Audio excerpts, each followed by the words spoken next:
Print from your Android device to any HP printer using a USB OTG or on-the-go cable.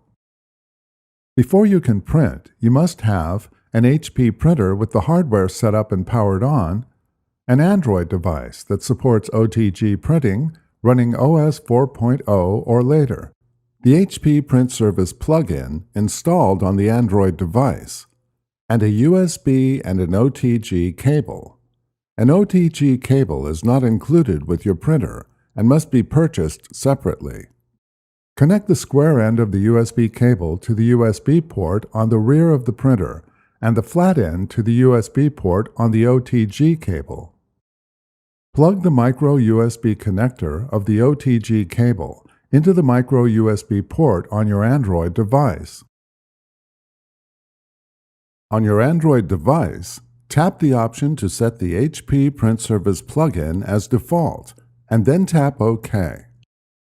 Print documents and images saved on your Android device or from a cloud storage account. Open the item you want to print. Tap the menu or share icon, and then tap Print. On the Print Preview screen, tap the down arrow to view the printer list, and then select the USB printer. Expand the Settings window if necessary and adjust any desired print settings. Tap Print or the print icon.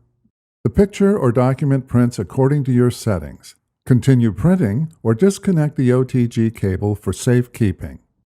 Before heading ahead into the video, in case you are facing any issue with your Netgear range extender device, get in touch with our Netgear experts. Thanks for watching, and don't forget to smash that like button and hit the subscribe button so that you don't miss any of our videos, and in the case face any problem, get in touch with the experts.